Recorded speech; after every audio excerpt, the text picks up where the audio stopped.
बोल सचिया जोता वाली माता तेरी सदा ही जय। जय माता दी।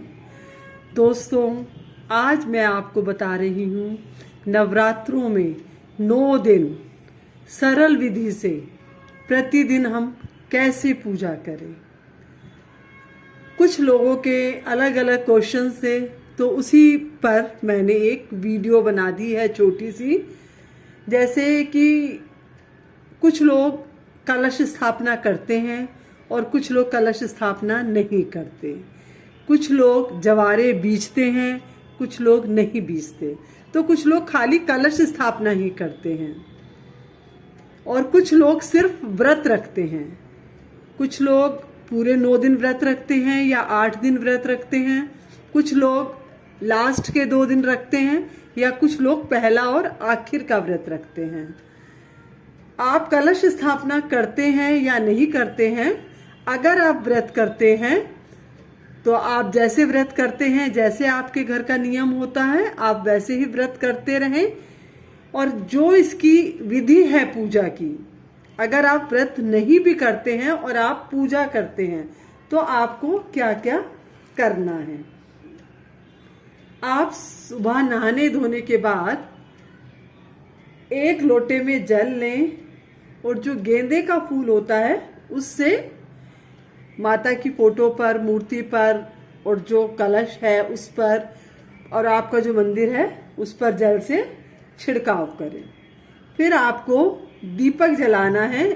दीपक आपको सिर्फ तिल के तेल का ही जलाना है। सरसों के तेल का दीपक बिल्कुल भी नहीं जलाना है। और जो आपको आरती करनी है वो आपको देसी घी के दीपक से करनी है।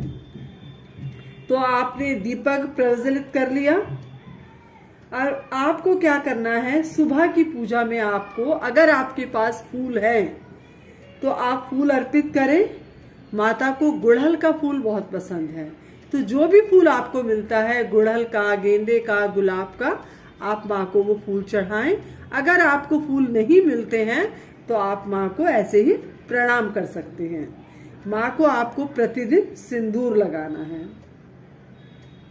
सिंदूर आपको माँ को रोज लगाना है।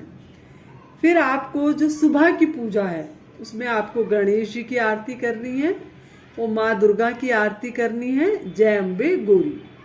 उससे पहले आपको दुर्गा चालीसा और दुर्गा कवच पढ़ना है। अगर आप दुर्गा सप्तशती पढ़ते हैं तो आप उसका भी पाठ करें। तो जो भी पाठ आप करते हैं वो करने के बाद आप गणेश जी की और माँ दुर्गा की आरती करेंगे। आपको देसी घी के दीपक से ही आरती करनी है। और सुबह आपको एक उपले का, जैसे एक उपला है उसके 6-7 टुकड़े कर लो।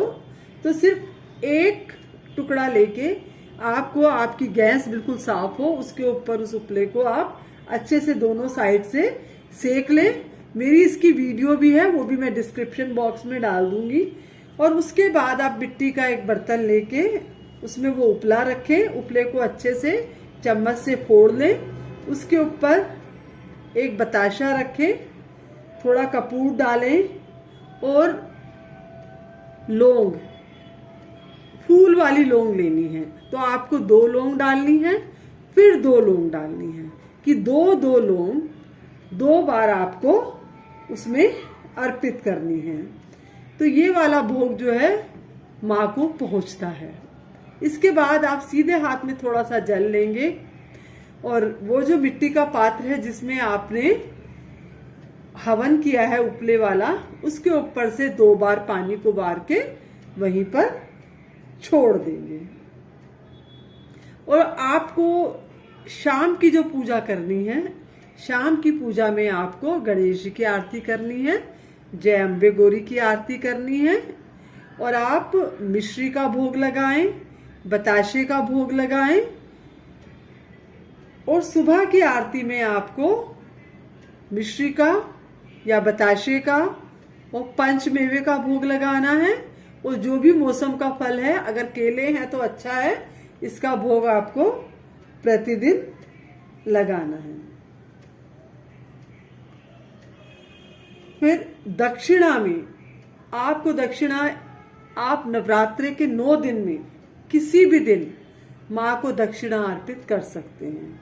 आप चाहे तो 1 रुपया चढ़ाएं, आप चाहे तो 11 रुपए की दक्षिणा रखें, 21 रखें, वो आपका जो भी सामर्थ्य है, 51 रुपए, 101 रुपए, वो दक्षिणा आपको पूरे 9 दिन में सिर्फ एक बार ही माँ को दक्षिणा अर्पित करनी है।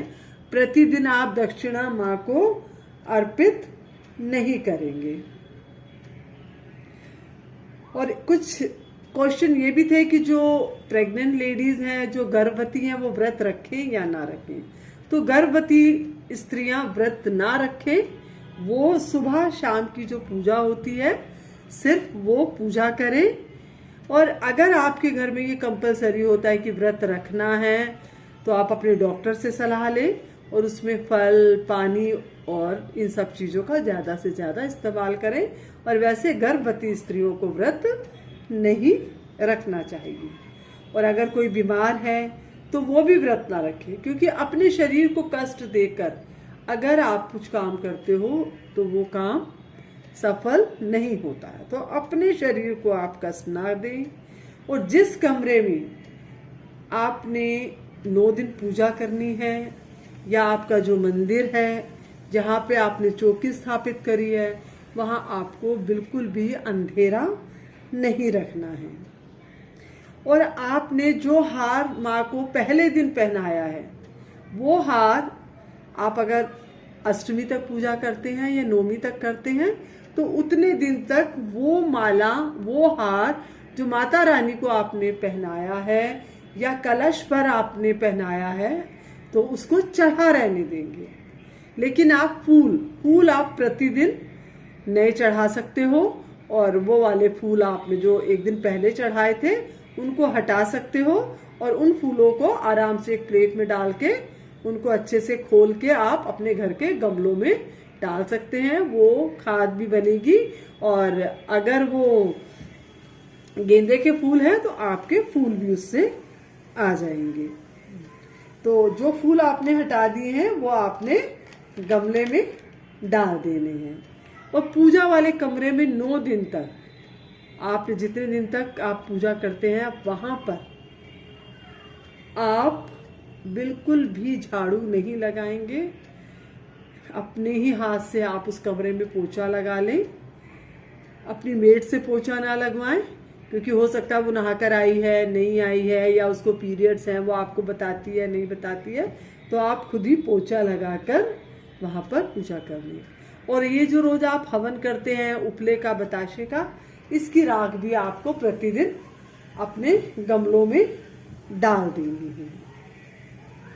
तो पूजा में जो है दोनों टाइम आप कोशिश करें कि बिल्कुल साफ कपड़े पहने।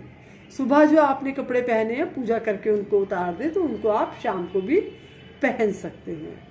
कपड़े साफ हो और धुले हुए हो। और कुछ लोगों ने पूछा कि पीरियड्स में पूजा कर सकते हैं या नहीं। तो पीरियड्स में आप पूजा नहीं कर सकते।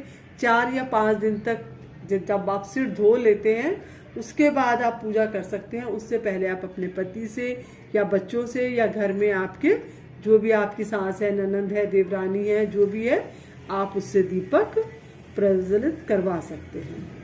और भोग का जो प्रसाद है वो आपको अपने घर में सबको देना है। और शाम के समय हवन नहीं करते हैं। तो ये जानकारी जो है ये बहुत बहुत बहुत जरूरी है। तो इसीलिए आप कोशिश करें कि इस वीडियो को शेयर करें, जिससे कि ज़्यादा से ज़्यादा लोगों को ये जानकारी मिले और इस पुण्य के भागीदार आप सब बने। जय माता दी दोस्तों।